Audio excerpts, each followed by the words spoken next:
용어 정의와 중개대상물이 각각 한 문제씩 시험에 나오는데 공인중개사법 전체에서 가장 어려운 부분이었습니다. 논란의 여지가 있고. 자, 근데 이제 47페이지 공인중개사 제도부터는 논란의 여지는 전혀 없습니다. 그냥 법조문 있는 그대로 기억하면 됩니다. 공인중개사 제도가 보면은 47페이지 메뉴에 있는데 한두 문제 출제된다. 안 나올 때도 있고요. 많이 나오면 뭐 두 문제, 뭐 극단적으로는 세 문제 나올 수도 있기는 합니다만 거의 한두 문제 출제됩니다. 출제 비중이 낮은 편입니다. 내용이 굉장히 방대한 거에 비하면. 그 이유가 뭐냐면 변별력이 없기 때문에 그렇습니다. 누구든지 시험 보러 오면 60점 이상 받으면 합격한다 이런 걸 알고 있죠. 그래서 시험에 많이 나오지는 않는 편입니다. 내용이 굉장히 많습니다. 많은 거에 비하면. 공인중개사 제도의 특징 이런 거는 뭐 시험에 출제되지 않습니다. 그게 바로 48페이지 보겠습니다. 48페이지 시험 양가로 메뉴의 양가로 1번에 시험 시행기관장입니다. 시험 시행기관장은 여기서는 필기하지 않겠습니다. 왜냐하면 내용이 많은 데 비해서 시험에 한 문제밖에 안 나오니까 책 보고 그냥 하면 되겠습니다. 48페이지입니다. 시험은 원칙 시도지사가 시행합니다. 아무 말 없이 시도지사라고 하면 특별시장, 광역시장, 특별자치도지사를 시도지사라고 합니다. 지난주에도 말씀드렸지만 세종특별자치시는 지방자치법상은 광역자치단체이지만 우리 공인중개사법상은 세종특별자치시는 시도에 들어가는 게 아니라 시군구에 들어갑니다. 그래서 세종특별자치시에 있으면서 시험을 보면 충청남도 도지사 명의로 자격증이 교부된다 이 말입니다. 세종특별자치시장 명의로 교부되는 게 아니고. 그래서 원칙 시험 시행기관은 시도지사입니다. 예외적으로 시험 출제의 균형유의 등을 위해서 필요한 경우에는 국토교통부 장관이 직접 시험을 출제하거나 시행할 수 있습니다. 그 동그라미 2번에 보면 예외가 나와 있죠. 다만 장관이 직접 시행하거나 출제하려면 두 번째 줄에 가로 안에 공인중개사 정책심의위원회를 줄여서 심의위원회라고 하는데요. 공인중개사 정책심의위원회의 의결을 미리 거쳐야 된다. 미리 동그라미 하세요. 미리 거쳐야 되는데 시험에 사후에 거치면 된다. X로 출제됐습니다. 미리 거쳐야 됩니다. 미리 거쳐야 된다. 그 다음에 공인중개사 시험의 위탁입니다. 공인중개사 시험은 공기업, 준정부기관에 위탁할 수 있습니다. 공기업, 준정부기관 또는 협회에 위탁할 수 있습니다. 협회도 하나 더 적어 놓으세요. 협회. 공기업, 준정부기관 또는 협회에 위탁할 수 있습니다. 협회. 근데 지금 현재는 준정부기관인 한국산업인력공단에 위탁이 되어 있습니다. 그래서 한국산업인력공단 큐넷에 원서 접수하고 합니다만은 산업인력공단 이사장 명의로 자격증이 교부되는 게 아니라 누구 명의로 교부된다? 시도지사. 이때까지 시험을 31번 시험을 시행했는데 모두 시도지사가 시행했습니다. 그래서 이때까지 자격증은 모두 시도지사 명의로 자격증이 교부되었습니다. 그 원서 접수를 하면 주소를 두 가지를 입력합니다. 주민등록지 주소, 현거주 주소 두 개를 입력해요. 그때 자격증 누구 명의로 나오냐면 주민등록지 주소지 시도지사 명의로 자격증이 교부된다고요. 그럼 여러분들이 사는 곳과 상관없이 주소를 서울특별시로 입력하면 서울특별시장 명의로 나와요. 우리나라는 서울공화국이라고 봐야 되겠죠. 서울 자격증은 전국 어디에 가든지 다 인정받습니다. 근데 제가 대구에서 대구 자격증 가지고 그 중개사무소를 열어놓는데 손님이 와가지고 옆에는 서울서 자격증 땄던데 너는 실력도 없나 보네. 대구서 자격증 따게 이렇게 하더라고요. 그 제가 시험 문제는 대구나 서울이나 똑같은데요 물으니까 내가 복덕방 사기치는 거 믿을 줄 아냐 하고 가버리더라고요. 예, 그래서 만약에 여러분들이 서울 자격증 받고 싶으면 지금 현재는 검증을 안 합니다. 주민등록이 실제 서울에 있는지 확인 안 하고요. 그냥 입력을 서울로 입력해 놓으면 서울시장 명의로 자격증 교부됩니다. 서울시는 택배로 다 배송해 줍니다. 전국 어디든지. 근데 시험 볼 때까지는 서울에 안 옮겨놔도 돼요. 시험 보고 나서 아직 지금 합격자 발표 안 했잖아요. 10월 17일까지인가 옮기면 된다더라고요. 산업인력공단에 전화해보면 며칠까지 옮긴 거 나와 있어요. 그건 조금씩 다를 수 있으니까 미리 확인해 보면 되겠죠. 만약에 시험 보고 나서 합격할 것 같으면 받고 싶은 시도로 주소 새로 입력하면 된다고요. 산업인력공단에. 입력만 하면 되지. 그게 행정전산망, 행정안전부 전산망 확인해가지고 실제 주민등록 맞는지 확인 안 한다고 현재는. 물론 이런 것까지 시험에 나오진 않지만. 왜냐하면 만약에 여러분들이 어느 지역에 가서 중개업을 할 건지를 생각해보고 가급적이면 그 시도의사 명의로 되어 있는 게 바람직하겠죠? 아니면 서울 거는 전국 어디에 가든지 별로 싫어하지는 않습니다. 근데 만약에 전라도 가서 할 건데 경상도 자격증 이러면 지금은 별로 안 좋을 수도 있어요. 제가 뭐 전라도에서도 강의해보고 경상도에서 해봤는데 요즘은 지역감정은 사실 거의 없어요. 정치인들이 부추겨서 그렇고 지역감정보다는 오히려 지금은 세대 갈등이 더 심해요. 나이에 따라서. 자, 어쨌든 결론은 시험 시행기간은 원칙 시도. 앞으로 공법이든 뭐든 시도의사라는 말 많이 나오잖아요. 공법 2차 과목에서는 시도의사, 시장군수구청장, 장관 이런 말 많이 나와요. 아무 말 없이 시도지사라고 하면 특별시장, 광역시장, 그 다음에 도지사, 특별자치도지사, 제주도의 경우 특별자치도죠. 그걸 합해서 그냥 시도의사라고 부릅니다. 그래서 제가 이걸 시도의사가 원칙적인 시험 시행기간으로 나와 있는데 장관으로 바꿔달라고 건의를 많이 했어요. 의사 같으면 보건복지부 장관 명의로 나와요. 의사 자격증이. 그런데 우리는 시도의사 명의로 나오다 보니까 좀 공신력이 떨어진다고 봐야 되겠죠. 장관보다는. 원래는 서울시장 되는 게 사실 장관 되는 것보다 더 어렵지만 일반 국민들은 장관이 더 높다고 생각하거든요. 그래서 바꿔달라고 요청은 했는데 저보고 북한에서 탈북했냐, 왜 이렇게 불만이 많냐 이렇게 이야기하더라고. 다른 사람은 아무 말도 없는데 너만 불만이 그렇게 많냐 이렇게 하고 안 바꿔주더라고요. 많은 사람이 건의하면 바뀔 수도 있어요. 지금은 어쨌든 시도지사 명의로 자격증이 교부됩니다. 예외적으로 장관이 직접 시험을 출제하거나 시행할 수 있는데 이 경우에는 공인중개사 정책심의원의 의결을 미리 거쳐야 된다. 미리가 포인트라고 했죠. 사후에 거치는 게 아니라 미리 거쳐야 된다. 그리고 시도의사가 원칙적인 시험 시행기관인데 공기업, 준정부기관이나 협회에 위탁할 수 있다. 현재는 준정부기관인 한국산업인력공단에 위탁이 되어 있다. 자, 그 다음에 양가로 2번 응시 자격 제한입니다. 이건 지난주에도 말씀드렸죠. 모든 사람 시험 볼 수 있다. 옛날에는 만 20세 이상만 볼 수 있었는데 지금은 물론 미성년자 나이가 옛날에는 만 20세고 지금은 19세로 바뀌었죠. 미성년자도 시험 볼 수 있고요. 외국인도 시험 볼 수 있고 교도소 복역 중인 자, 파산 선고받은 자, 신용불량자 다 시험 볼 수 있다고 했습니다. 시험 못 보는 건 오로지 두 가지밖에 없습니다. 부정행위하고 무효 처분이 있은 날로부터 5년간 시험 볼 수 없고요. 5년. 제가 프린트 지난주에 내드린 거 있죠? 거기에 보면 5년, 3년 다 정리가 되어 있습니다.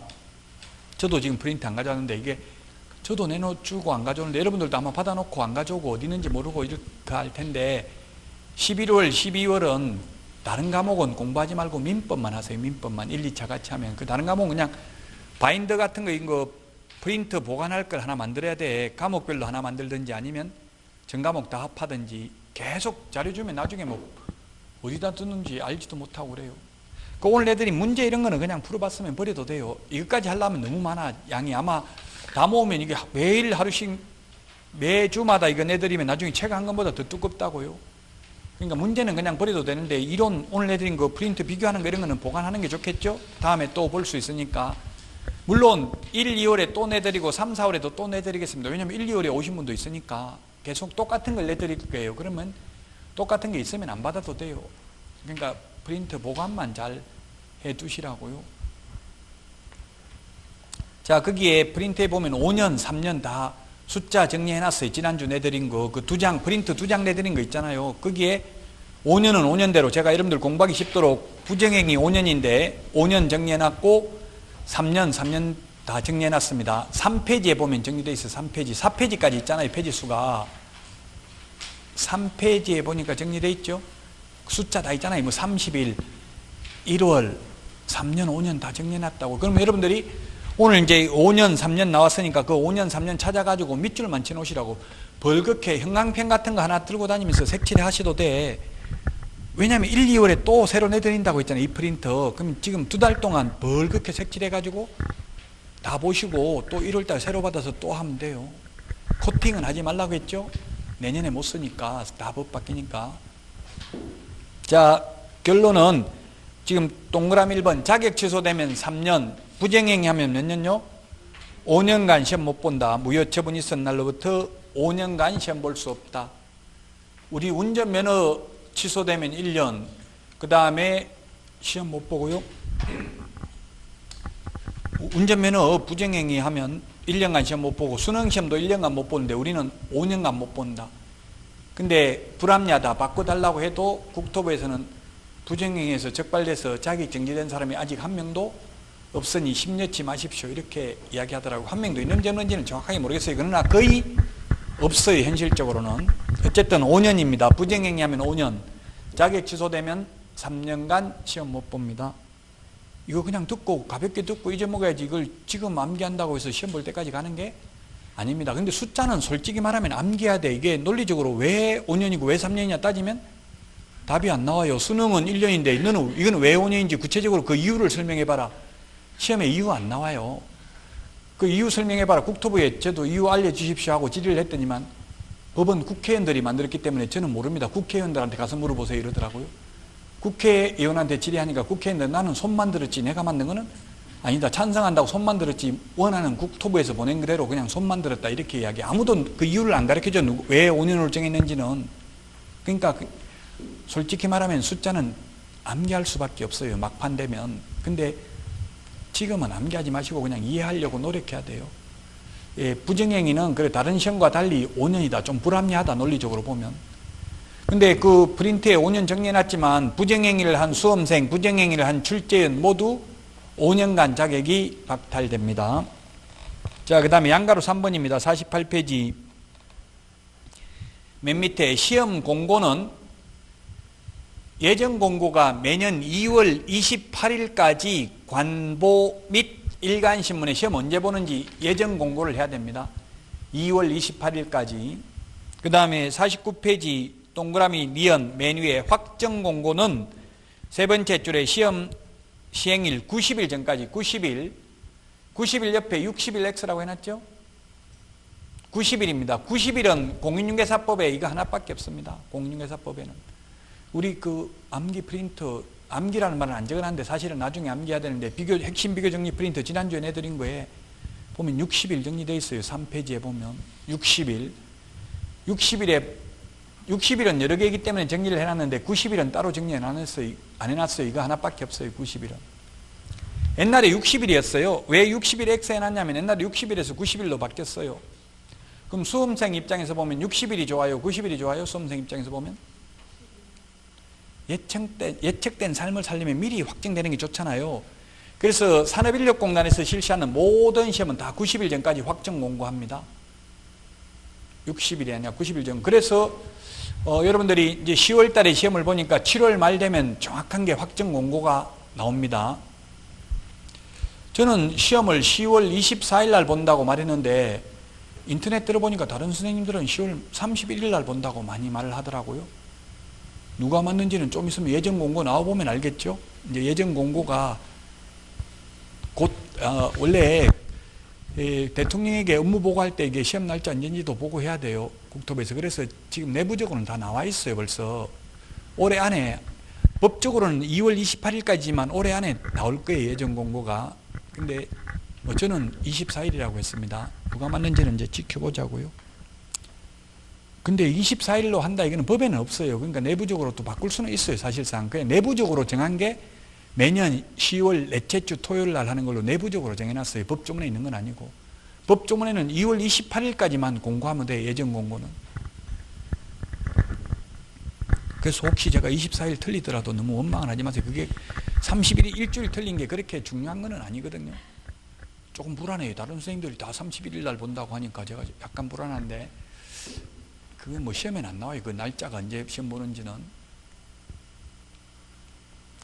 49페이지입니다. 49페이지. 응시 원서 제출입니다. 동그라미 2번에 보면 응시 원서 제출에 시험 보려면 응시 원서를 제출해야 됩니다. 동그라미 3번 응시 수수료 반환입니다.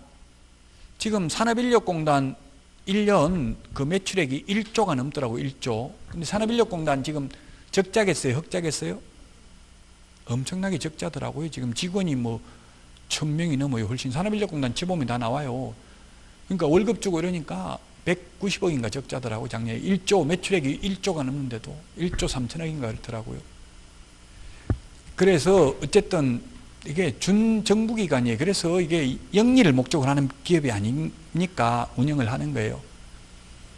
예, 그래서 옛날에는 반환을 안 해줬어요. 응시수수료 내면 끝이었어요. 근데 제가 이걸 건의를 해가지고 KBS 시민보 기자, 지금은 뉴스타파에 가 있는데 그분하고 제가 인터뷰를 하면서 이거 불합리하다 해가지고 기획 취재를 한 적이 있었어요. 옛날 KBS 있을 때. 그래가지고 지금은 무조건 시험 원서만 내면 저보고 그렇게 인터뷰하라더라고요. 부모님 아파가지고 시험 보러 못 가서 너무 억울한데 응시수수료 못 돌려받아서 억울하다고 이렇게. 이게 인터뷰가 다 연기더라고요. 미리 다 정해놓고 리얼하게 연기를 하라는데 저는 진실해가지고 연기를 잘못해가지고 버벅거리고 거짓말이거든. 실제 시험 못 보러 간 게 아닌데 그걸 진짜 못 보러 간 것처럼 연기를 했는데 안 돼가지고 9시 뉴스에 저는 안 나왔어요. 다른 사람 인터뷰만 나오고 저는 잘려버리더라고요. 자연스럽지가 못하다고 안 내보내주더라고요. 그 인터뷰가 다 사전에 미리 짜고 하는 거더라고요. 보니까. 어쨌든 그래서 지금은 시험 보러 안 가면 미리 말하면 돌려줍니다. 일부.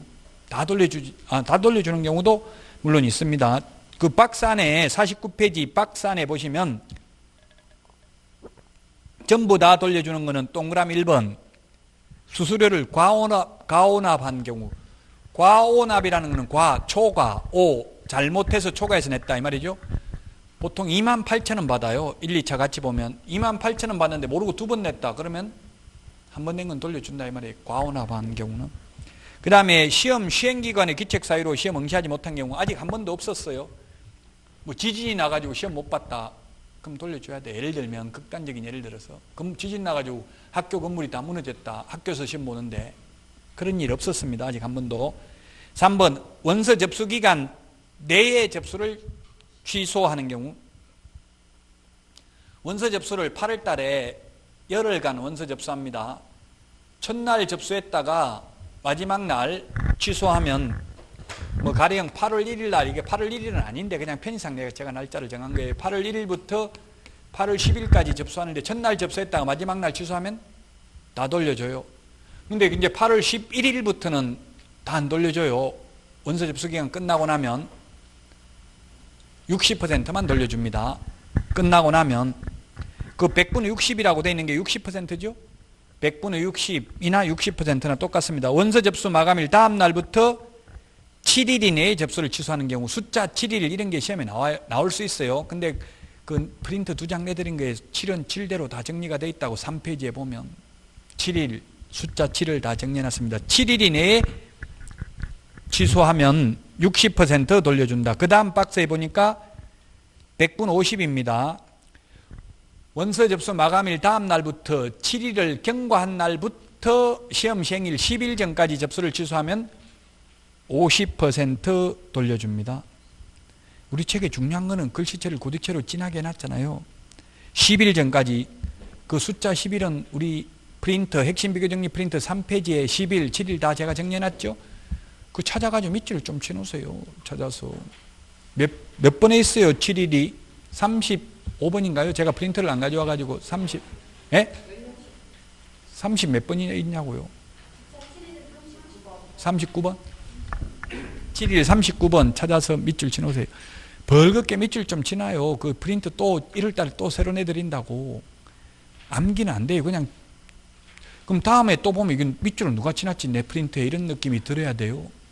그 계속 고통받아야 된다고. 왜냐하면 이게 계속 반복성, 역사성, 우리가 말하는 언어 이것도 다 암기하는 거잖아요. 논리성이 있는 게 아니잖아요. 계속 말을 하다 보니까 말이 되는 거예요. 언어를 배우는 것도. 그 외국말 배우는 거하고 똑같다고. 지금 여러분들이 외국말 전혀 못해도 계속 하다 보면 어느 날 말문이 트이죠? 지금 요즘 뭐에 그 어린 애들 나오는 프로 있던데, KBS ETV에 그 아빠는 뭔가 그 애들 데리고 나와서 하는 거 있잖아요. 그 독일의 그 누구지? 이름 건우인가? 그 축구 선수 박주호인가 그 아들 말 하나도 못해요 지금. 그 뭐 옹알이만 하고 뭐 독일말 했다가 한국말 했다. 그 말 못하는데 어느 날 갑자기 이제 좀 있으면 말문이 트여가지고 말 다 하겠죠. 여자애들이 말이 빠르더라고. 그 누나는 말 잘하는데 남자는 좀 느려요 말하는 게. 그 말 배우는 거하고 똑같다고 지금 우리 공부하는 게. 지금 무슨 말인지 전혀 모르다가 시험 보는 날 가슴 벅찬 희열을 느끼는 거예요. 지금 고통받다가 중간에 그 고통을 즐겨야 돼요. 그래서 그 나올 때마다 숫자 제가 프린트 2장 그것만 다 기억하면 80점 받는다고요. 2장이 얼마 안 되는 것 같지만 그 한 번호에 한 10개씩 적혀 있으면 한 500개 정도 돼. 왜냐면 500개는 기억을 해야 돼. 왜냐면 우리 시험 지문이 200개 나오거든요. 오지선다행이니까. 예, 그래서 10일, 7일 이런 게 2차 과목에서는 이런 숫자들 기본적으로 다 기억해야 돼요. 숫자는 솔직히 말하면 암기해야 된다. 이게 논리적으로 왜 6일도 아니고 8일도 아니고 7일이냐 이렇게 이유를 설명해봐라 하면 설명 못해요. 근데 홀수를 좋아하는지 이렇게 짝수 8일, 6일, 4일 이런 거는 잘 없더라고요. 거의. 물론 4일 공법에는 있어요. 농지취득자격증명 발급은 4일이에요. 4일. 농업경영에서 제출하는 경우 2일이에요. 2일, 4일 이런 건 잘 없거든요. 사실은 짝수는. 또 10일은 짝수가 있어요. 10일은 11일, 15일, 20일, 30일 뭐 이런 거는 있을 수 있어요. 60일 이런 건 짝수라도 있을 수 있다고요. 그 논리적으로는 그래서 왜 숫자가 이 숫자가 나오는지 논리적으로 설명하기는 어렵습니다. 솔직히 말하면. 자, 시험 양가로 4번 시험 실시입니다. 시험은 매년 1회 이상 시행합니다. 매년 1회 이상. 이것도 제가 건의했는데 옛날에는 이상이라는 말 없었고요. 그냥 매년 시행한다 이렇게 돼 있었어요. 근데 15회 추가 시험을 실시했어요. 그래서 제가 매년 시행한다 했는데 왜 매년 2번 본다는 말이 어딨냐 이렇게 제가 따졌어요. 그 매년 시행한다고 돼 있으니까 매년 2번을 보든 3번을 보든 네가 왜 이렇게 이야기하더라고요. 그 이제 저같이 따지는 사람이 있으니까 이상이라는 말을 넣었다고요. 그 1년에 2번 볼 수도 있다는 얘기. 15회 추가 시험 봤어요. 어렵게 나와가지고. 그런 걸 이제 만약에 어렵게 나오는 걸 대비해서 이제 혹시나 어렵게 나와가지고 만약에 합격자가 한 명도 안 나오면 다시 볼 수도 있다는 이야기예요. 근데 15회 추가 시험도 물론 같은 해에 본 건 아니에요. 그 다음 해에 봤어요.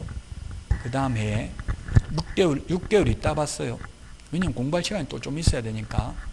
어쨌든 이제 시험을 결론은 이론적으로는 시험을 1년에 10번 볼 수도 있고 10년에 한 번도 안 볼 수도 있다. 매년 1회 이상 시행하는 게 원칙이다. 동그라미 2번 예외는 부득이한 사유가 있는 경우 정책심의원회 의결을 미리 거쳐야 됩니다. 이것도 의결을 거쳐야 되는데 의결은 다 미리 거쳐야 됩니다. 사후 의결이 아니고요.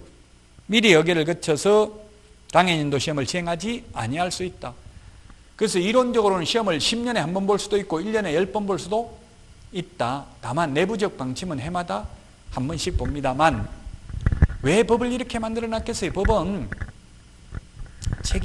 법이라는 게 이게 원래대로 하면 법의 뜻은 법은 삼수자, 물수자, 갈것자, 물 흘러가듯이 순리대로 하는 게 법인데 나쁘게 보면 법은 통치 이데올로기입니다. 가진 자가 못 가진 자를 지배하기 위한 수단일 수도 있다는 이야기예요. 그래서 국가가 책임 안 지도록 다 법을 만들어서 국가 지자체는 자기들은 책임 안 지겠다는 이야기예요. 10번 볼 수도 있고 한 번도 안 볼 수도 있다.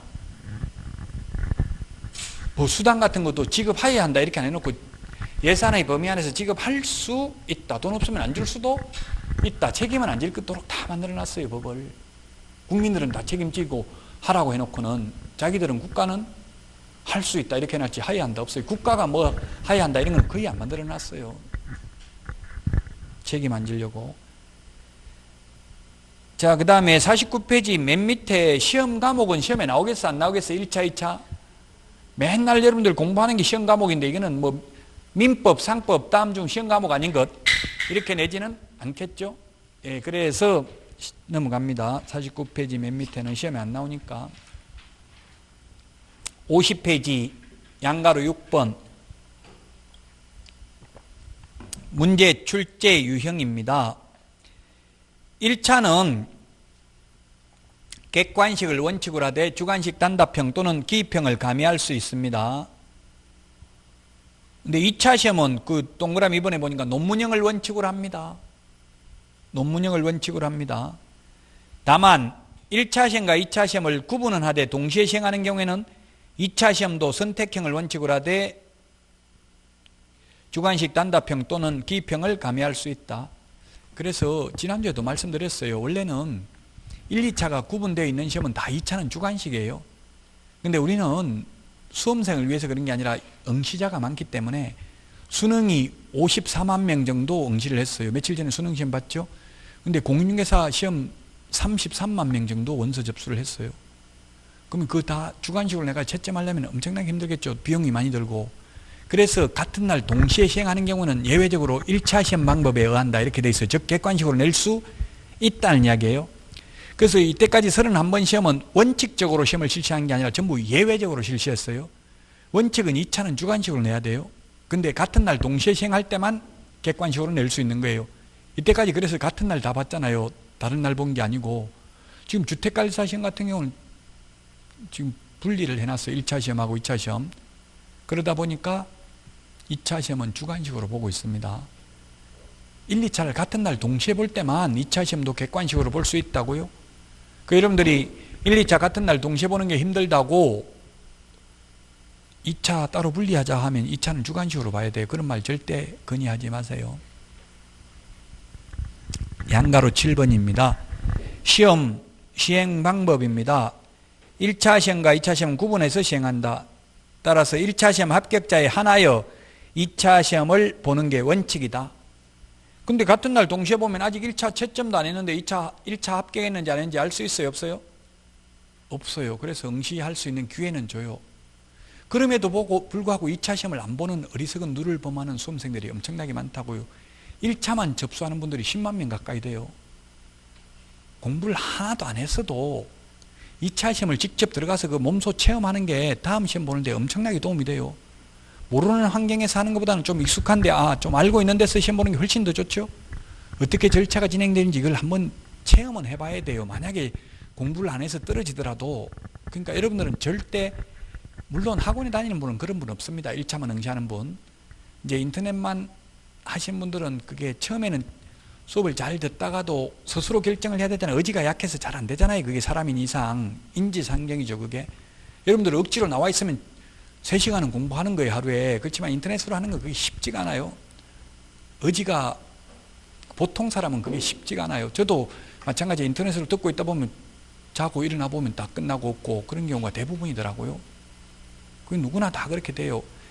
예, 그래서 이제 인터넷으로 하는 분들은 처음에는 열심히 하다가 어느 날 갑자기 보면 어느 날 이제 안 하고 있어요. 그러다 보면 2차 안 보고 이런 경우가 많더라고요. 설령 2차 공부 안 했어도 꼭 응시나 한번 해보시라고요. 따라서 2차 시험, 1차 불합격했는지 합격했는지 모르는 상태에서 2차 시험을 볼 수는 있다. 같은 날 동시에 볼 경우에는. 그 대신에 1차 시험에 불합격한 자의 2차 시험은 무효로 합니다. 아직 채점 안 한 상태에서 봤지만. 자, 그러면 1차는 불합격하고 2차는 합격했습니다. 그러면 2차 채점해요, 안 해요? 1차는 불합격, 2차는 합격. 점수가 이러면 2차를 채점하겠냐고 안 하겠냐고 합니다. 컴퓨터가 다 기기가 채점은 해요. 채점은 하지만 효력은 없습니다. 소용이 없다고. 그래서 지금 여러분들은 이제 여러분들 시험 볼 때는 민법이 어렵게 나올 차례입니다. 학개론이 쉽고 민법 위주로 하시라고. 민법이 모든 공부 분량의 절반이 된다고 했어요. 앞으로 6개월 동안 민법만 해야 돼. 민법만. 6개월 후부터 공부해도 다른 과목보다 다른 과목이 점수도 더 잘 나와요. 공인중개사법 이거는 수업만 들으면 나중에 민법보다 점수도 잘 나온다고요. 예습 복습 안 해도. 그러니까 이거 공인중개사법 예습 복습 안 해도 됩니다. 민법만 하시라고 6개월 동안. 민법 처음 공부하시는 분들은 민법 용어 자체가 다른 법은 전부 다 개정을 계속했기 때문에 한글을 사용하고 있어요. 지금 민법은 한글이 아니라 1958년도 일본식 한자예요. 1958년도 제정돼 가지고 1960년도부터 시행했는데 민법이 한 번도 개정 안 됐습니다. 우리 시험 범위에 들어가는 거는. 나머지 가족법이나 친족 상속법 미성년자 나이 개정됐습니다. 하나도 개정 안 되는데 헌법에 위반된다고 해서 딱 하나 개정된 게 있기는 합니다. 솔직히 말하면 그게 뭐냐면 임대차 기간, 최장기 존속 기간 옛날에 20년 초과할 수 없다 이런 규정이 있었는데 이게 헌법에 위반된다고 해서 삭제된 것밖에 없어요. 개정하고 싶어서 한 게 아니라 헌법에서 위반된다고 폐지하라고 해서 폐지시킨 것밖에 없어요. 이거 하나밖에 없다고요. 나머지는 법이 안 바뀌어 놓으니까 전부 다 지금 민법 한글로 바꾸려고 지금 10년 전부터 계속 한글화 작업을 하고 있어요. 뭐 예를 들면 통정허위 표시 이런 말이 있어요. 민법에 통정허위 표시 이런 거는 서로 짜고, 통정이라는 게 서로 짜거죠. 통정이라는 게 뭐예요? 통정. 제가 어릴 때 뉴스 보면 통정, 정을 통했다 이렇게 해가지고 바람 피우는 걸 통정이라고 해서 제가 어릴 때 뉴스에 보면 통정하다가 구속됐다 이런 거 뉴스에 많이 나왔어요. 정을 통했다고. 옛날에는 바람 피우면 구속이죠. 간통죄. 지금은 구속 안 됩니다. 해도 됩니다. 간통. 형사처벌은 안 받습니다. 형사처벌은 안 받지만 민사상 불법행위로 인한 손해배상은 해야 됩니다. 이제 미국 같은 데는 손해배상을 징벌적 손해배상이라고 해서 형사처벌은 안 하지만 엄청나게 무겁게 손해배상을 하는데 정신적 손해를, 우리나라는 정신적 손해 1,000만 원도 인정 안 돼. 우리나라 역사상 바람 피우고 이렇게 해서 이혼해가지고 정신적 손해 가장 많이 받은 사람이 김주아 앵커 5천만 원 받았어요. 그 남자 그는 결혼해놓고도 사기치가지고 지금 결혼 안 하고 총각이라고 해가지고 결혼해가 다른데 애도 있으면서 이렇게 해가지고 유명인이기 때문에 김주아 앵커는 사회적으로 유명한 이기 때문에 5천만 원 받은 사례 딱 하나 있어요. 그 외에는 1,000만 원도 받기 힘들어요. 여러분들 10년 동안 두드려 맞고 살아도 1,000만 원도 받기 힘들어요. 위자료. 우리나라는. 그럼 한 번 때리면 한 번은 참을 줄 몰라도 두 번은 바로 이혼해야 돼. 그 못 고쳐요. 잘 고치기 힘들어요. 한번 인정을 해버리면. 자, 그래서 채점은 하지만 소용없다. 그러니까 1차가 중요하다고요. 1차 합격하면 그 다음 회의 시험에 그 다음 해가 아니고 해 X 그 다음 회 여러분들이 31회 1차 합격하면 32회 때는 2차만 보면 되죠. 근데 1차 불합격하고 2차 합격해봐야 소용없어. 또 1, 2차 같이 봐야 된다고요. 그래서 1차가 중요하다고요. 특히 민법이 중요해요. 이제 여러분들 시험 보는 31회 때는 앞으로 6개월 동안 민법만 계속 하셔야 돼요. 열심히. 예습 복습하고 용어 자체가 무슨 말인지 한국말로 안 돼 있으니까 법률행위 뭐 이런 거 다 강박 이런 말 잘 안 쓰잖아요. 현실적으로 사기 강박하는데 안 쓰는 말들 좀 인터넷으로 검색해보고 무슨 말인지 말 뜻을 이해하고 이해하려고 노력해야 돼. 민법은. 그 양가로 8번 말씀드렸고요. 양가로 9번 출제위원입니다. 출제위원은 학식과 경험이 풍부한 자 중에서 임명 위촉한다고 되어 있습니다. 학식과 경험이 풍부한 자라고 되어 있는데 지금 산업인력공단에 가보면 그 출제위원 인력풀을 모집한다고 되어 있는데 대학에서 조교수 이상의 직에 있거나 그 다음에 뭐 연구기관 이런 데 사실상은 조교수 이상이어야 돼요. 그리고 학원에서 강의한 사람은 절대 안 된다. 누가 작년에 올해 저보고 출제위원 들어갔습니까? 하고 인터넷 질문했던데 설령 들어갔더라도 인터넷에 답변 못해요. 그 들어가면 인터넷 할 수도 없어요. 그리고 사설학원에 강의한 경력 있는 강의하는 사람은 안 된다. 딱 못 박아놨어요. 이해관계 있는 사람 절대 저는 출제위원 못 들어가요. 그냥 대학 교수들이 들어가고 있어요. 지금. 동그라미 2번 출제위원 준수사항입니다. 50페이지 하고 있습니다. 출제위원으로 임명 위촉된 자는 시험 시행기관장이 요구하는 시험 문제의 출제, 선정, 검토 또는 채점상 유의사항 및 준수사항을 성실히 이행해야 된다. 즉 문제 유출하면 안 되고요. 옛날에 우리 공인중개사 시험도 문제 유출했다가 구속됐었습니다. 아마 토지공사에서 한 3년 했었거든요. 토지공사 직원이 유출했던 것 같은데 구속됐었어요. 출제위원 교수들은 그 휴대폰도 쓸 수가 없고 들어가면 인터넷도 할 수가 없어요. 유출 못해요. 물론 유출하는 교수도 제가 한 명 알고 있기는 해요. 그분은 뭘 출제할 건지 미리 들어가기 전에 미리 주고 간 거예요. 학원 강의하는 선생님한테 주고 가가지고 그걸 암기해가지고 그대로 그 가서 출제를 했어요. 종이를 들고 들어가지 못해 책 한 권도 못 가져가요. 지금도 그분 뭐 대학 교수하고 있습니다. 제가 잘 아는 분인데 누군지를 말하면 명예훼손입니다. 진실대로 말하면 명예훼손 돼요, 안 돼요? 되게 공공연하게 적시하면 저는 제 강의 이거는 인터넷으로 여러 사람이 보기 때문에 여러 사람한테 적시했기 때문에 명예훼손이 돼요. 그래서 말은 못 하겠어요. 그 유출받은 선생님은 지금 학원 과정에서 강의를 못 하고 있어요. 그 당시는 강의를 못 해도 쪽집게 강사로 유명했다고요. 특강 들을 때만 사람이 막 다 몰려들었다고. 왜 다 그 유출돼가지고 그대로 나오니까. 근데 이제는 유출을 못하니까 학원가에서 사라졌습니다. 지금 다 없어졌고 제 경쟁자도 아니기 때문에 굳이 이름을 말할 필요도 없어요. 저는 알고는 있습니다. 그 이제는 옛날에는 그렇게 유출을 했는데 지금은 유출 못합니다. 제가 잘 존경하는 교수님들, 제 박사학위 지도했던 교수님도 해마다 출제인 들어가요. 그 제가 농담하면서 좀 문제 좀 가르쳐주고 가세요 하니까 내가 머리가 나빠서 가르쳐주고 가서 뭘 가르쳐주는지 몰라서 가서 출제 못한다 이렇게 하고 안 가르쳐주더라고요. 요즘은 가르쳐줄 수가 없어요. 동그라미 3번 여비 수당 지급입니다. 예산의 범위 안에서 지급할 수 있다 하여야 한다가 아니라 책임은 다 회피하기 위해서 이렇게 만들어놨어요. 현실적으로 줍니다. 하루에 30만 원 정도 준다 하더라고요. 그래서 한 열흘에서 2주 정도 합숙합니다. 그래서 한 4,500만 원 받아 나옵니다. 출제위원은. 출제위원도 있고요. 또 문제 난이도 조절하기 위해서 작년에 합격했던 분들, 젊은 분들 위주로 30에서 한 50명 들어가서 부산에 있거든요. 이게 산업인력공단 출제하는 데가 구포에 있어요. 부산에. 거기에서 이제 작년에 합격했던 분들이 오탈자 다 걸러낸다고요. 잘못된 거 이신청해가지고 인용되면 수당을 더 줘요. 135만 원 줘요. 일주일 합숙하고. 혹시 여러분들한테도 연락이 오면 직업이 없으면 가서 일주일 합숙하고 135만 원 벌어오는 것도 괜찮겠죠.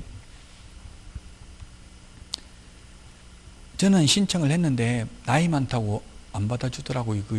모집을 해요. 체험단, 시험 오탈자 같은 거 이거 확인할 사람들 체험단 모집을 하는데 저도 응모를 했는데 안 받아주더라고요. 옛날에는 지역별로 나이별로 남자 여자 이런 걸 비례해가지고 이게 뽑았는데 요즘은 젊은 분 위주로 하더라고요. 나이 많은 분들은. 왜 나이 많은 분들은 1년 있다가 오면 뭐 다 잊어먹고 있겠어요? 지금 하루만 안 봐도 책 안 봐도 다 잊어먹는데 작년에 봤던 사람이 올해 오면 제대로 기억하겠냐고 연세 드신 분들은. 자, 그 다음에 51페이지입니다. 51페이지 동그라미 니은 아까도 말했지만 부정행위를 한 수험생이나 부정행위를 한 출제위원이나 몇 년간 자격 박탈된다? 5년. 5년간 출제위원으로 위촉될 수 없습니다. 5년. 부정행위를 한 수험생이나 부정행위를 한 출제위원이나 모두 5년간 자격 박탈된다. 근데 출제위원은 아직까지 박탈된 사람이 한 명도 없습니다. 부정행위 가지고. 부정행위 하면 한번 박탈되면 5년 지나도 영원히 위촉될 수가 없습니다. 사실은. 그래서 부동산 학개론 이런 거 출제위원장으로 들어갔던 초창기 때는 1회부터 8회 때까지는 이창석 교수님, 강남대학교 명예교수이신 이창석 교수님, 부동산 학개론 계보에도 나오잖아요. 일본 고베에 대해서 공부했던 이창석 교수님이 1회 때부터 8회 때까지 출제되고 8회 어렵게 출제돼가지고 전부 다 출제위원이 교체돼가지고 8회 때부터 15회 때까지는 안정근 교수, 지금 대구대학교에 있다가 한성대학교에 계셨던 안정근 교수가 출제하다가 또 15회 때 어렵게 출제되면서 또 출제위원이 전면 교체됐어요. 그 이후로 조주행 교수님이나 지금은 거의 잘 모르는 분들, 학개론 계보에 나오지 않는 분들이 출제위원으로 들어가고 계십니다. 저기 모군대 정재호 교수님이나 강원대 장희순 교수님 이런 분들 이 실명을 말해서 명예훼손이 될지 모르겠는데 명예훼손은 아니고 어쨌든 이런 분들이 출제위원으로 들어간 것은 사실이었습니다. 자, 그래서 어쨌든 부정행위하면 5년간 출제위원으로 위촉될 수가 없습니다. 51페이지 합격자 결정입니다. 양가로 1번 합격자 결정은 평균 60점만 받으면 돼요. 절대평가입니다. 단 40점 밑으로 과락이 있으면 안 되죠. 40문제인데 한 문제에 2.5점입니다. 15문제 맞추면 과락입니다. 16문제는 맞춰야 40점이죠. 그러면 민법, 내년에 민법 40점, 부동산학개론 80점이면 합격입니다. 합격. 근데 한 과목 100점 나와도 나머지 한 과목이 37.5점이면 불합격이죠. 민법이나 학개론이 37.5점 나와버리면 다른 거 다 100점 먹어도 불합격입니다. 그래서 시험 볼 때까지 모든 선생님을 사랑하라고 했죠. 사랑하면 보고 싶고 자꾸 책도 고르는데 미워하면, 주는 것 없이 미우면 책도 보기 싫고 사람도 보기 싫어요. 사람 미워하는 것 같이 힘든 게 없어요. 그러면 정말 힘들어요. 그래서 시험 볼 때까지만 사랑하자고요. 영원히 같이 살자 소리는 안 할 테니까. 자, 양가로 2번입니다. 2차 시험도 원칙은 1차 시험은 예외 없이 항상 절대평가입니다. 1차는. 2차는 원칙이 절대평가고요. 예외적으로 상대평가할 수 있습니다. 그래서 2회부터 9회 때까지는 상대평가였습니다. 그리고 동그라미 2번에 보니까 최소 선발 인원 또는 최소 선발 비율을 공고할 수도 있습니다. 이게 15회 때 어렵게 나와가지고 이런 게 생겼는데요.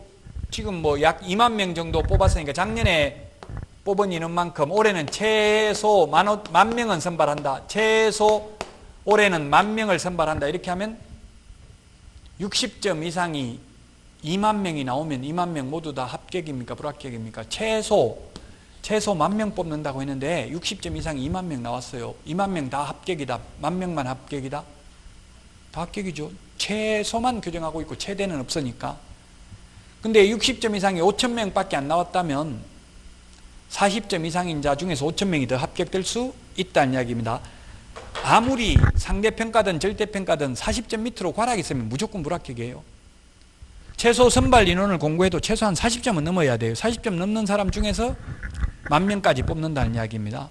아직까지 이 최소 선발 인원이나 최소 선발 비율을 공고한 적은 없습니다. 그 선발 예정 인원을 공고한 적은 있습니다. 즉 상대평가한 적은 있다고요. 2회부터 9회까지는. 그 외에 1999년 10회부터 최근 20년간 모두 절대평가였습니다. 지금 주택관리사는 2020년부터 상대평가입니다. 공인중개사도 상대평가 앞으로 언젠가는 할 겁니다. 이것도 당장 내년에 안 됩니다. 제가 국토부의 정책협의회도 제가 참석을 했는데 학계 대표로, 저도 그 사이버대 교수예요. 그래서 학계 대표로 참석했는데 학원 대표가 아니고 거기에 이 협회에서 건의를 많이 하더라고. 저 같은 경우 이제 협회를 반대하는 그런 입장을 내라고 초대한 거예요. 협회에서는 무조건 자기들 이익금만 주장하잖아요.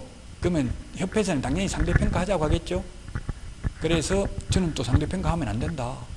왜? 이게 학원도 있고 지금 여러 가지 이게 경제가 돌아가려면 그 뭐 상대평가 해버리면 공부하는 학생들도 줄어들고 학원도 다 망하고 그러면 경제에 악영향을 미친다. 갑자기 바꾸면 안 된다. 이렇게 주장하니까 상대평가. 어차피 지금 뭐 다 절대평가, 이거는 자격증 땄다고 다 돈 버는 것도 아니고, 그래서 절대평가 해야 된다 주장하니까 국토부에서 절충점을 찾아가지고 뭐라고 이야기하냐면 상대평가 하도록 노력은 해보겠다. 만약 상대평가를 한다면 유예기간은 최소한 5년 이상 두겠다. 그 연세 드신 분들은 5년 안에 자격증을 따시라 이렇게 말해요. 지금 당장은 안 됩니다. 상대평가.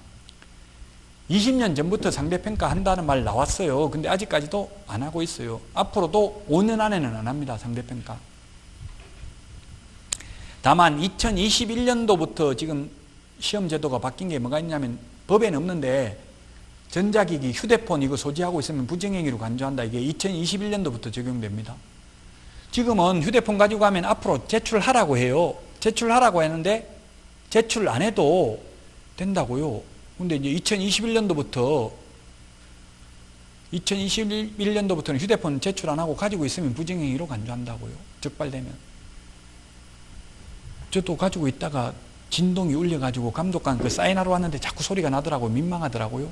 이제 앞으로는 그거 적발되면 부정행위로 간주될 수도 있다는 이야기. 2021년도부터 여러분들 시험 볼 때까지는 상관없어요. 52페이지입니다. 52페이지. 합격자 공고 및 자격증 교부 등입니다. 합격자 공고는 시험 시행기관회장이 공고를 합니다. 동그라미 2번에 1월 이내에 자격증 교부합니다. 1월 이게 키워드죠. 우리 프린터 그 1월이 몇 번에 있어요? 몇 번? 3페이지 45번? 45번에 보면 1월이 있는데 그게 1월에 몇 번에 있나요? 45번에? 1번에 있어요? 1번. 45번에 1번 찾아가지고 좀 형광펜 같은 걸로 색칠, 형광펜 좀 하나 가져다니세요.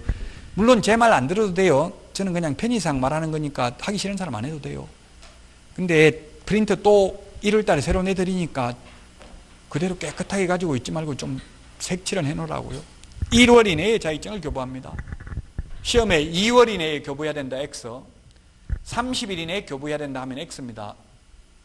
1월하고 30일 그게 그거전 비슷하지만 시험에 나오면 다르다고요. 시험에 나오면 1월은 28일일 수도 있고 29일일 수도 있고 31일일 수도 있죠. 1월 이내에 교부합니다. 시험에 2월 이내에 교부해야 된다, X로 출제됐다고요. 늦어도 한 달 안에 주라는 이야기고요. 현실적으로는 일주일 안에 다 내줍니다. 공고하고 나면. 그러나 이론적으로는 한 달 안에만 내주면 된다. 자격증. 1월 키워드 우리 책에 지금 글씨체 진하게 돼 있잖아요. 고딕체로 진하게 돼 있는 거 이거 중요하다는 이야기입니다. 동그라미 3번 자격증 교부대장은 전자적 처리가 불가능한 특별한 사유가 없으면 전자적 처리가 가능한 방법으로 작성 관리할 수 있다가 아니라 하여야 한다. 이게 왜 이게 생겼냐면은 신설됐어요. 신설. 왜 신설됐냐면은 경기도에서 위조된 자격증, 아버지가 딸 2명에게 자격증을 처음에 2천만 원 주고 하나 사고요. 둘째 딸은 깎아가지고 900만 원에 하나 샀어요. 2개 자격증을 샀어요. 그래가지고 중개업을 하고 있다가 자격증 위조된 거 그냥 졸업장도 위조해 주잖아요. 신분증도 위조해 주고. 근데 위조된 자격증으로 중개업을 하다가 적발된 사례가 있어요. 그럼 자격증 제출하면 등록을 해 주거든요. 그럼 위조된 자격증 공무원이 모르고 등록해 준 거예요. 그게 나중에 적발됐다고요. 그래서 이제는 못 믿겠다 이 말이에요. 위조된 거. 이제는 자격증 제출 안 합니다. 등록할 때. 주민등록번호만 입력하니까 제가 등록해보니까 그 다 떠요. 자격증 언제 땄는지 전산화되어 있기 때문에 전자적 처리가 가능한 방법으로 작성 관리되어 있기 때문에 그래서 이제는 등록할 때 자격증 제출 안 합니다. 주민등록번호만 입력하면 돼요. 위조된 자격증 확인하려고 해놓은 겁니다. 양가로 2번 자격증 재교부입니다. 자격증을 잃어버리거나 분실, 훼손, 못 쓰게 된 경우에 재교부 신청할 수 있습니다. 재교부 신청은 동그라미 2번, 동그라미 2번 교부, 뭐 밑줄 치라고 중요한 거 동그라미 할 필요도 없네요. 교부가 동그라미입니다. 교부. 교부한 시도이사에게 재교부 신청을 해야 됩니다. 제 그 프린터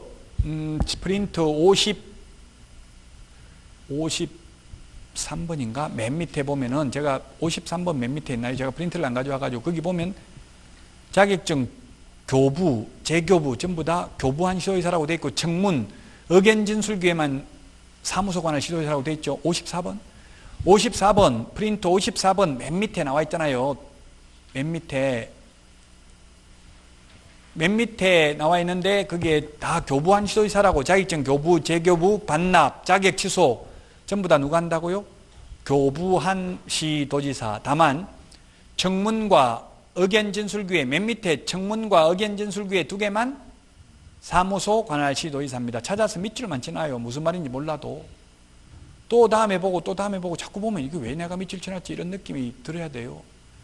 지금 다 이해되지 않습니다. 처음에 할 때는 무슨 말인지 몰라요. 그래도 계속 보다 보면 나중에 시험 볼 때는 가슴 벅찬 희열을 느낀다고 했습니다. 자, 그 다음에 52페이지, 교과서 52페이지 자격증 등록증 양도 대여 금지입니다. 빌려주면 안 됩니다. 빌려주면 자격 취소 사유입니다.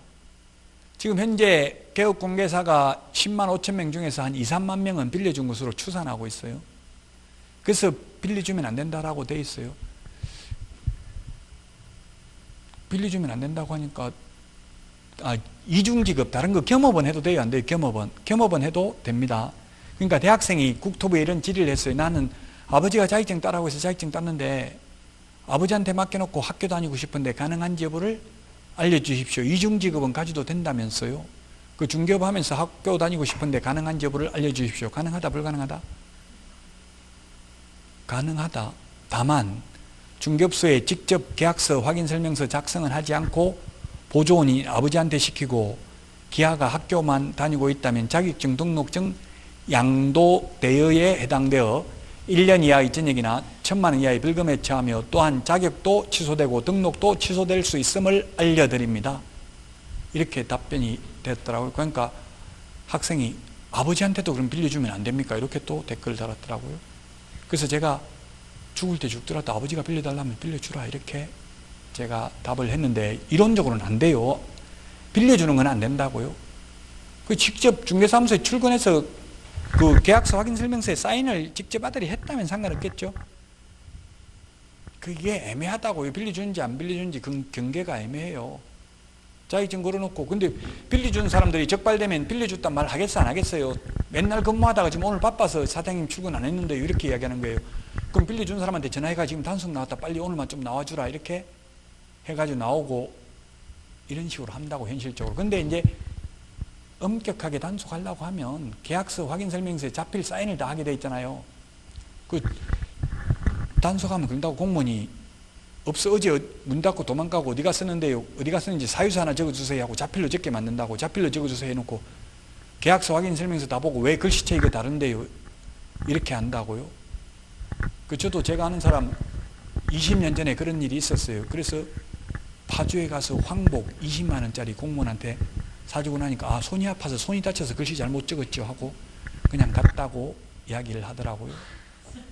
예, 그래서 엄격하게 조사하면 알 수 있죠. 글씨체가 계속 다르면 빌려줬을 개연성이 높다는 이야기예요. 검찰 수사하면 밝혀낼 수는 있는데 정부에서 그렇게 철저하게 단속 안 해요. 빌려준 거 그냥 내버려둬요. 빌려준 거 다 알아도 내버려뒀다가 나중에 정책이 실패하면 부동산 가격 올라가면 문 닫고 도망가라 이렇게 하고 문을 닫게 만들어요. 현실적으로는. 어쨌든 빌려주면 안 된다. 빌려주면 1년 이하의 징역이나 1,000만 원 이하의 벌금이고 또한 자격 취소하여야 합니다. 자격증 빌려주면 자격 취소해야 되고 등록증 빌려주면 등록 취소해야 됩니다. 징역 벌금은 둘 다 똑같습니다. 빌려준 사람 누가 무겁게 처벌받겠어요? 빌려준 사람 빌린 사람. 징역 벌금 빌려준 사람 빌린 사람 누가 무겁게 처벌받냐고요. 똑같습니다. 청부 살해업자 살인 우리 배우자 죽여달라고 시키는 사람 돈 받고 죽이는 사람 똑같아요. 형법에서 살인죄나 살인교사죄나 똑같아요. 마찬가지입니다. 빌려준 사람이나 빌린 사람이나 처벌 규정은 똑같습니다.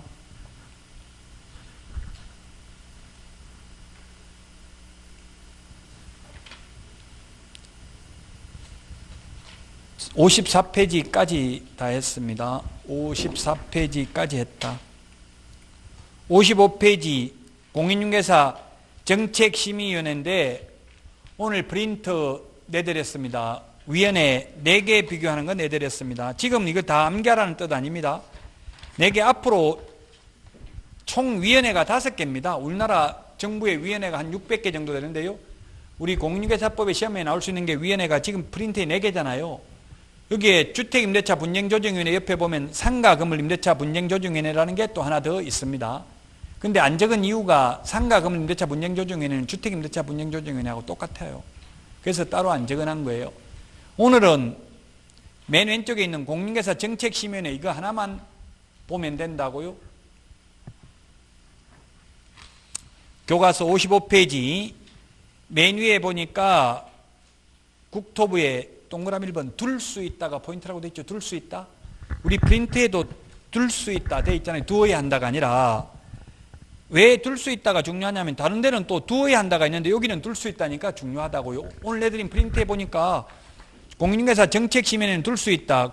공제운영위원회는 둔다. 주택임대차위원회 둔다. 주택임대차 분쟁조정위원회는 법률구조공단 지부에는 둔다. 시도에는 둘 수 있다 이렇게 돼 있죠. 두어야 한다, 둘 수 있다. 이게 포인트라고요. 정책심의위원회는 두어야 한다가 아니라 둘 수 있다. 예, 심의사항은 우리 프린트에도 다 있습니다. 심의사항은 기억해 보니까 자격 취득에 관한 사항, 그 다음에 니은 중개부 육성, 디귿 보수 변경, 리얼 손해배상에 대한 걸 심의의결하는데, 다만 이 중에서 자격 취득에 관한 사항의 경우는 심의의결한 경우 시도의사는 이에 따라야 된다. 동그라미 2번에 글씨체 진하게 되어 있잖아요.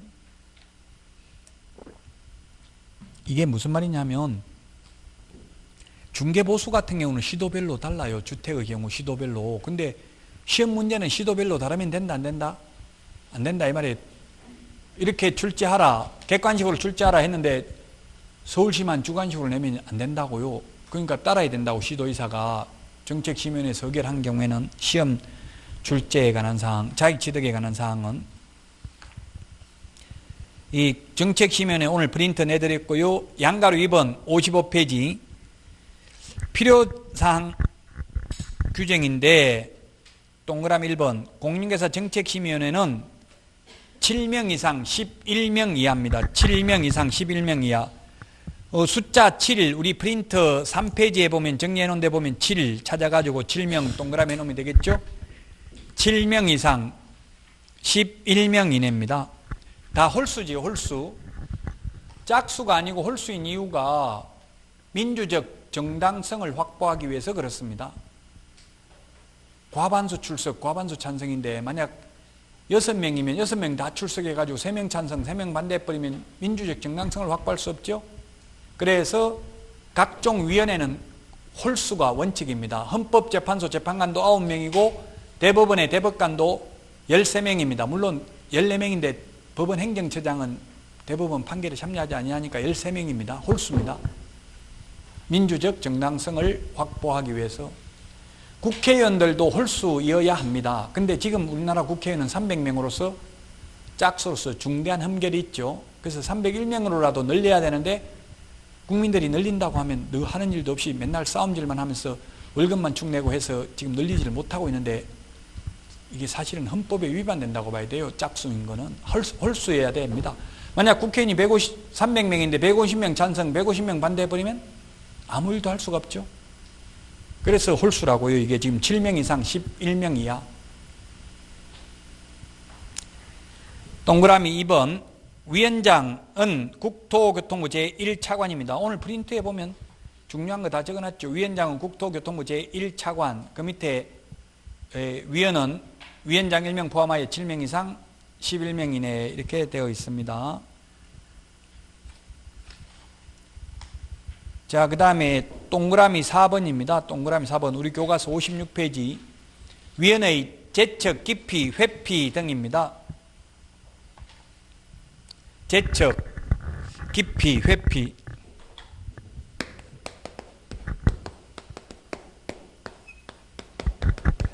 이 단어는 형법에도 있으니까 이거는 인터넷에 보면 다 이 단어에 대한 해설이 나와 있습니다. 제척 사유, 제척 사유다 이 말은 뭐냐면 제척, 심의위원회 심의의결에서 배제돼야 되는 사유, 빠져야 되는 사유가 제척 사유입니다. 제척 사유. 이해관계인은 제척 사유에 해당됩니다. 심의위원회에 이해관계에 있는 자는 제척 사유에 해당된다고요. 그래서 56페이지 메뉴에 박스에 있는 게 이게 제척 사유에 해당됩니다. 1번에 보니까 위원 또는 그 배우자나 배우자이 어떤 사람이 해당 안건 당사자가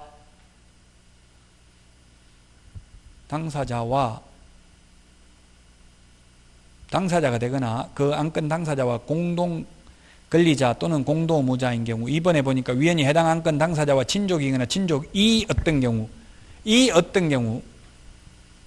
옛날에 배우자였는데 지금 배우자 이 어떤 경우, 지금은 이혼했다 하더라도 이해관계 있어요 없어요? 이혼했으면 사랑해요 안 해요? 할 수도 있고 안 할 수도 있어요.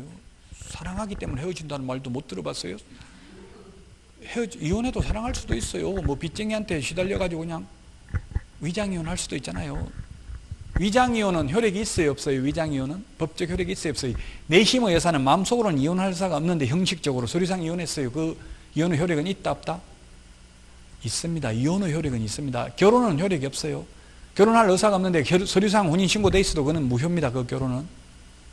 그 이유는 결혼은 그냥 그 시군구에 가서 그냥 혼인신고 해버리면 되지만 이혼은 반드시 협의이혼을 하더라도 판사 앞에서 판사가 이혼할 물어봐요. 두 가지를 꼭 물어봐요. 이혼 의사가 있습니까? 미성년 자녀가 있으면 친권자를 누구로 지정할 겁니까? 이걸 반드시 물어봐요. 그 제가 아는 분 그런 게 있었어요. 여자분이 미국에 애 기러기 엄마라고 하나 기러기 아빠 그 미국에 애 교육시킨다고 캐나다 미국 캐나다 둘 다 있는데 친구가 여자친구가 갔어요. 그 시민권을 취득하면 훨씬 좋잖아요. 그래서 그 나라 사람하고 결혼을 해버리면 시민권자가 되거든요. 그 시민권 취득하기 위해서 위장 결혼하겠다. 너하고는 서류상 이혼하자. 이렇게 해가지고 이혼을 했어요. 재산은 일단 내가 다 가져갈게. 애들 교육도 시켜야 되니까. 그렇게 해가지고 이제 졸업 다 시키고 돌아왔어요. 그러니까 남편이 이제 교육 다 끝났으니까 우리 다시 서류상 결혼하자니까 법원에 접근 금지 명령 신청했어요.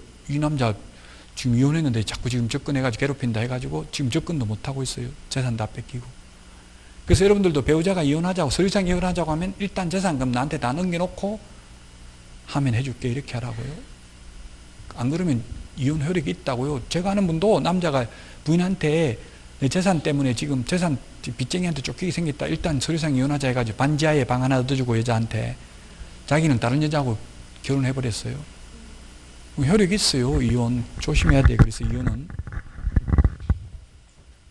그 재척 사유는 심의위원회 위원이 될 수 없는 사유입니다. 그 다음에 기피 신청 이거는 뭐냐면 기피 신청은 안건 당사자가 위원을 바꿔달라고 하는 게 기피 신청입니다. 저 사람은 평소 나한테 악감정이 있어서 나한테 불리하게 할 가능성이 있다. 바꿔달라고 하는 걸 기피 신청, 재판부 기피 신청 이런 말 들어봤죠? 저 판사가 나한테 불리하게 판결할 것 같으니까 다른 판사로 바꿔달라. 이게 재판부 기피 신청입니다. 회피는 뭐냐면 만약에 판사가 자기 아들이 피고인으로 왔어요. 자기 아버지가 판사예요. 그러면 재척 사유에 해당됩니다. 그 판사 빼야 됩니다. 그 판결 재판 시키면 안 되죠. 빼야 되는데 법원에서 모르고 안 빼줄 수도 있잖아요. 그럼 스스로 회피해야 됩니다. 나 아들이라서 안면 바쳐서 도저히 재판 못하겠다. 도저히 안건 심의 못하겠다. 심의위원회에서 스스로 빠져야 되는 겁니다. 그게 회피 사유가 되겠습니다. 회피. 그 의미만 좀 기억하시라고요. 재척, 기피, 회피라는 말. 그 밑에 박스에 정리를 해놨습니다.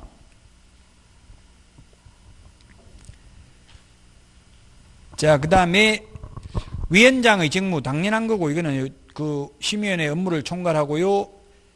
그 다음에 동그라미 니은이 올해 시험에 출제됐어요. 동그라미 니은 올해 30회 시험에 출제됐어요. 위원장이 부득이한 사유로 직무를 수행할 수 없을 때는 위원장이 미리 지명한 위원이 그 직무를 대행한다는데 시험에는 부위원장이 직무를 대행한다. X로 출제됐어요. 부위원장 제도가 없습니다.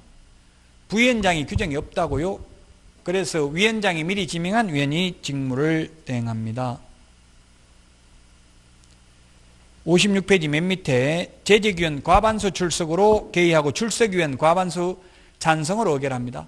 재직위원 과반수 찬성으로 의결한다면 X죠. 자, 그러면 7명 이상 11명 이하인데 7명이면 4명 이상 출석, 4명이 출석했으면 3명 이상이 찬성이 되겠죠. 출석위원 과반수 찬성으로 의결한다고 재직위원 과반수 찬성으로 의결하는 게 아니고 개의하려면 재직위원 과반수 출석으로 개의는 할 수 있고요. 출석위원 과반수 찬성으로 의결을 할 수 있습니다.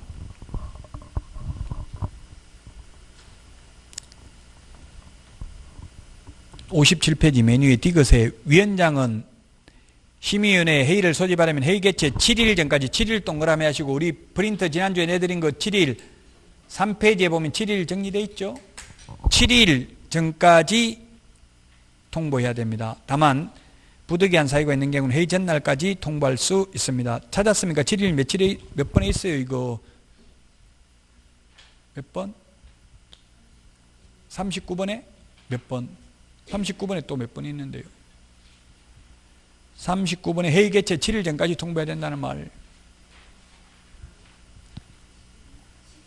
14번? 39번에 14번? 찾아서 밑줄만 지놓으시라고요. 회의 개최 7일 전까지 예측된 삶을 살 수 있도록 통보해야 됩니다.